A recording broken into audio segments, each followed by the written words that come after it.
জয় যিশু।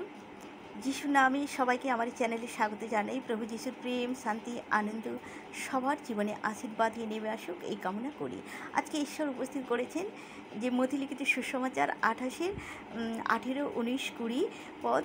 ঈশ্বর যখন মৃতদের মধ্য হইতে উঠেছিলেন তখনই প্রথম বাণী কি বলেছিলেন যে তখন যিশু নিকটে আসিয়া তাহাদের সহিত কথা কহিলেন, বলিলেন, স্বর্গে ও পৃথিবীতে সমস্ত কর্তৃত্ব আমাকে দত্ত হইয়াছে।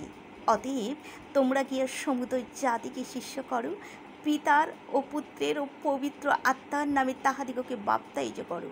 আমি তোমাদিগকে যাহা যাহা আজ্ঞা করিয়াছি সে সমস্ত পালন করিতে তাহাদিগকে শিক্ষা দাও। আর দেখো, আমি যুগান্ত পর্যন্ত প্রতিদিন তোমাদের সঙ্গে সঙ্গে আছি। আমিন, আমিন, আমিন। জয় যিশু।